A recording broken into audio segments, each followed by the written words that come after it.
Well, hello there, and welcome to the first ever episode of the Three Little Birds podcast. My name is Amy, and I suppose I should start by sharing a bit about myself if someone other than my dad is listening.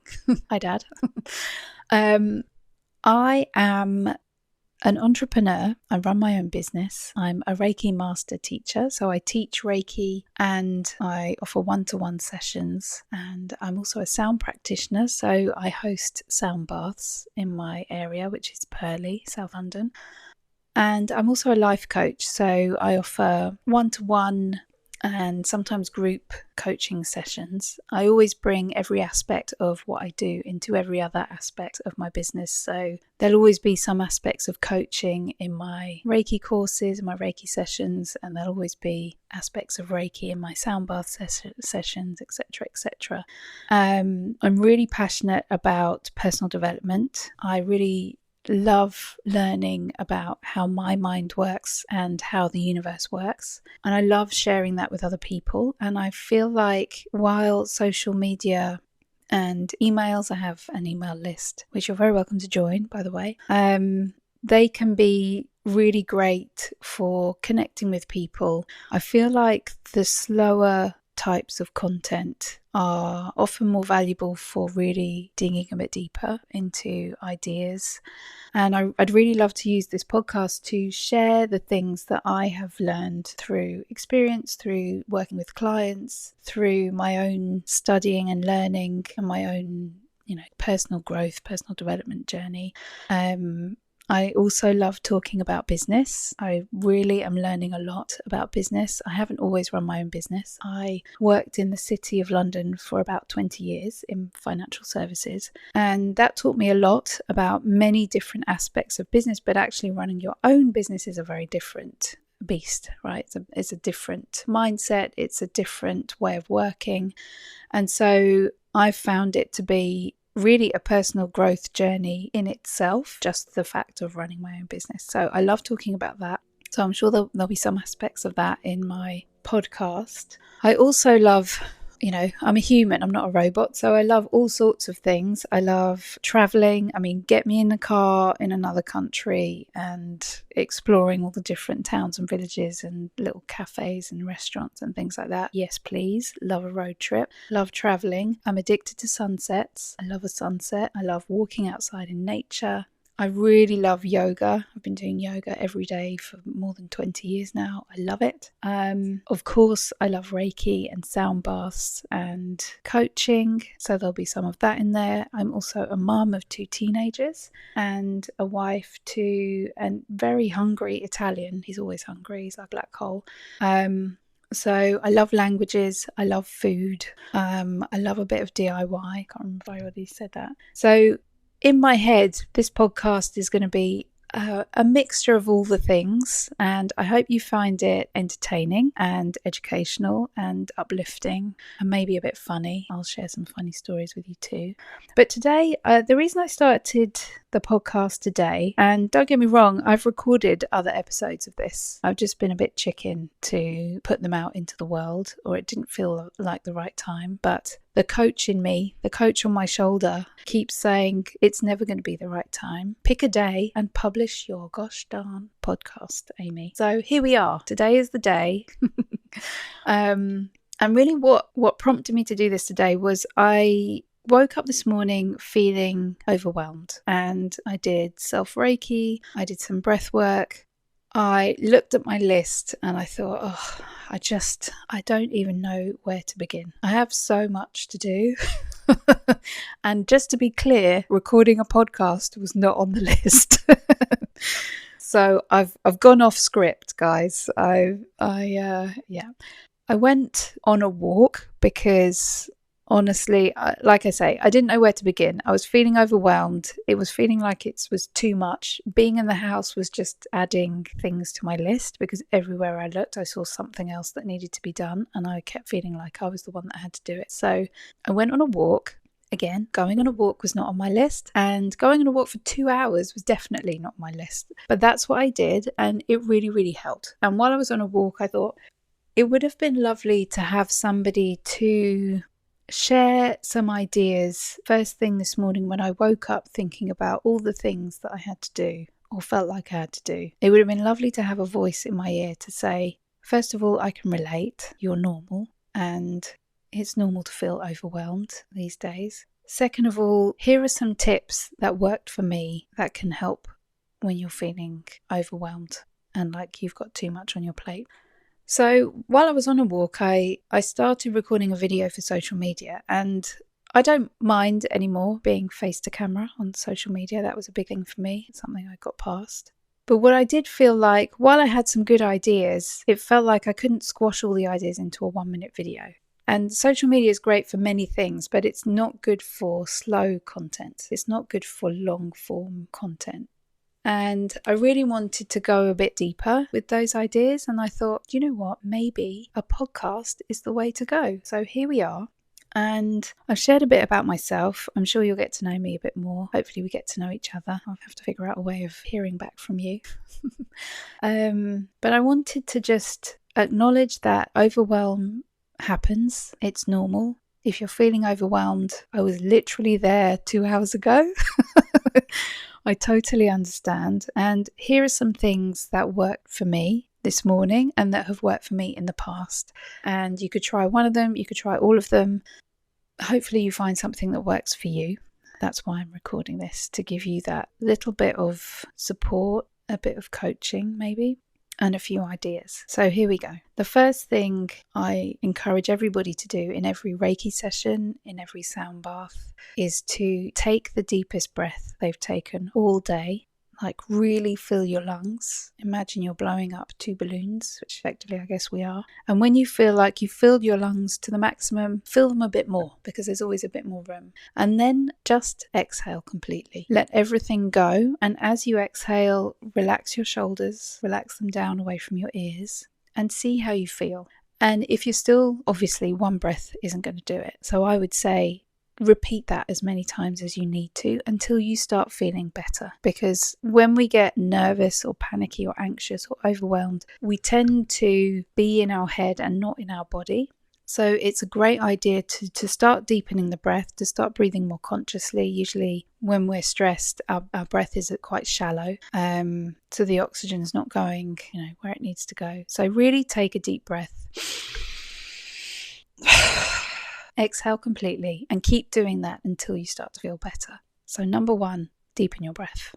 Number 2 for me is self-Reiki, and I know not everybody knows how to do Reiki yet. I find that it really calms me down. Anybody can learn Reiki. I offer courses, but if you're not based near me, just explore the idea. It's lovely to have a tool in your belt, that skill, to be able to calm yourself down without needing to go to anybody else. But if self-Reiki is not an option for you, here are the other things I do.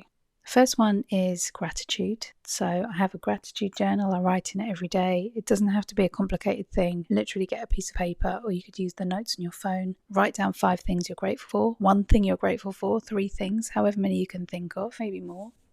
I find that gratitude is an amazing way to shift your energy and get you focusing on things that you appreciate rather than things that are weighing you down or things that are making you feel overwhelmed. So it's a really good perspective shift. Personally, this morning, I'll be honest, I didn't do my gratitude list. I just felt like I was feeling too overwhelmed and I couldn't stay in the house and look at my list anymore. So I went for a walk outside. So the next thing I would suggest is move your body in some way, shape or form. That might be yoga, that might be a walk, that might be a cardio HIIT session, kickboxing, roller skate. I love to roller skate. Go for a swim, whatever's available to you.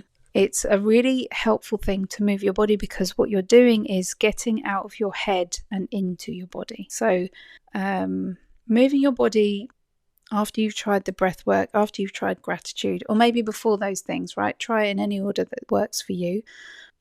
But I would try moving your body in some way, shape or form. And for me this morning, that was a walk outside. So the next thing I would suggest is going outside in nature, whether you walk or not. I wanted to hit two birds with one stone. So I put my trainers on. It was very easy. I walked up to a park near me and I spent some time outside. And like I said, I was there for 2 hours and it was great. It really shifted my perspective. There's beautiful views from up there. It's a lovely sunny day here. And I just felt so much better when I came back. And all those things that felt urgent to me this morning don't feel so urgent now. I know I will get to them today, but I don't feel that same stress or urgency about them that I did this morning. So it really did help me. So going outside in nature can be very grounding anyway, but really lovely to have that sort of perspective shift. And just reminding yourself that it's okay to go slow. Sometimes your brain, if you have an overactive brain like I do, sometimes it just needs to hear that it's okay to slow down. It's okay to go slow. Not everything is an emergency. And literally repeating that to yourself can be really helpful.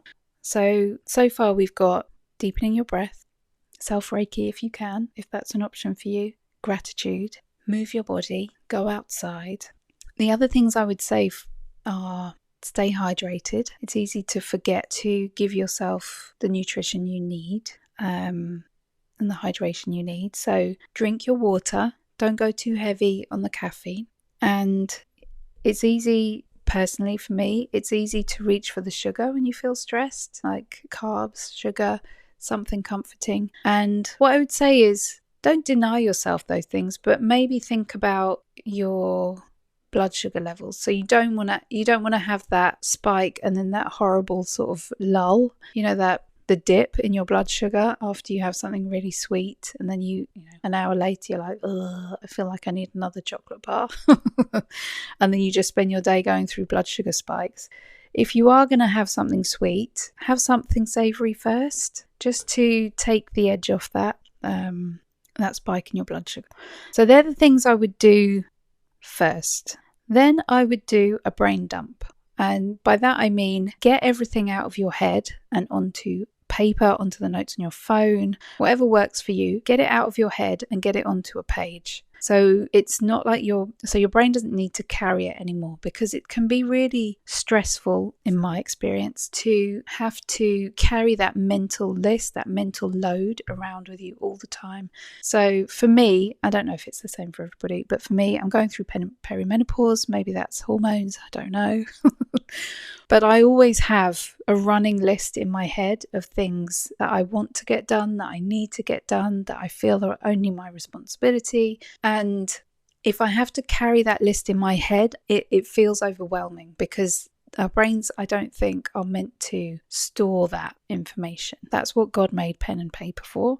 So take a pen, take a piece of paper, maybe it's the notes on your phone, walk around with it. So this morning, whenever I saw anything, whenever anything came up, I need to descale the kettle. I need to sweep the floor. Okay, that bathroom needs cleaning, and I have to jet spray the thing outside, and I have to email that person, and I need to call the dentist, and the boiler needs a service. All of those things. It's stressful to carry that in your head without any relief. So get it out of your head and onto a page, all of it. You can categorize it if you want, home, work, personal, whatever works for you. Just get it out of your head and onto a page. So that's your brain dump. From your brain dump, then something I started doing, which I find really helpful, rather than looking at one super long brain dump to-do list, which obviously, we can't do all of that stuff in one day. What's really helpful then is to filter out 3 things that you want to do today. Maximum 3, just 3. It might be 1, it might be 2, maximum 3 things. And make them things that once you've done them, you feel like you've accomplished something. And make them 3 things that if you get those 3 things done today, you can have a rest. I'm not saying you don't do anything else that day, but for me, maybe it's do my email admin, so respond to anybody that sent me queries. I'm just looking at my brain dump here. Let's see.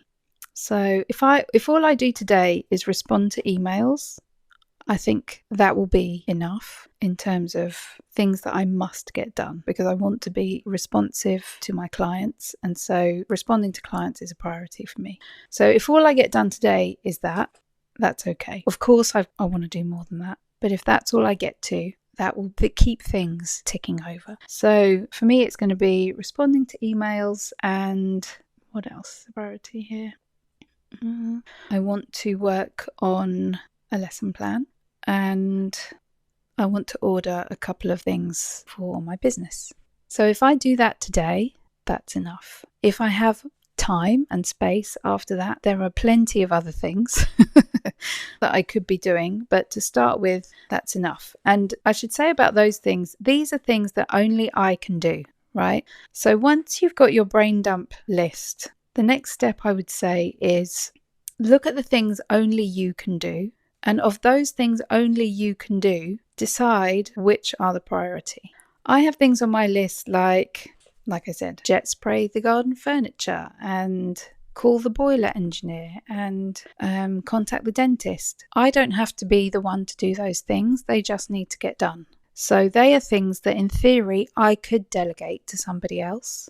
There are also things on there that I could delete, to be quite honest. I don't have to jet spray the furniture in the garden. It doesn't need it necessarily. It's like a should rather than a have to. We can get by without doing that, but it's like a nice to have. So maybe the nice to haves are things that can wait. And on my list, what I'm going to do is look at the things only I can do, look at the things I can delegate, and look at the things that I can delete. And already I can see that my list is looking a lot shorter, and I feel much calmer about it, much less overwhelmed and much more in control. So delete, delegate, and then do. So I know it's only 20 minutes, but I feel like for a first episode of a podcast, that's not too bad. I hope you have enjoyed it, and I hope it's helped you. If you were feeling overwhelmed, I hope it's given you a little bit of reassurance. You are not the only one, okay? And I just want to remind you that, especially if you're a woman, it's very easy to think that everything is your responsibility. I just want to remind you that it isn't all your responsibility. You don't have to pick up whatever everybody else puts down. You can just leave it there, right? It's very easy to be the one that does everything and takes responsibility for everything, but I just want to remind you that you don't have to. Try and stick to the things that only you can do and allow other people to pick up their own responsibilities. It's very easy to enable others, and it's very easy to become a sort of buffer. And my daughter taught me this phrase yesterday, weaponized incompetence. I hadn't really heard of it, but once she explained it, I was like, oh yes, okay, that's been around for a very long time. If you haven't heard about it, weaponized incompetence is when, let me use an example. You know when you ask somebody to make you a cup of tea and they bring you a cup of tea which is disgusting. I mean, the worst cup of tea you've had ever, like hot water with half a pint of milk that they've dipped a tea bag in. It's disgusting. And you think, I am never going to ask you to make me a cup of tea ever again.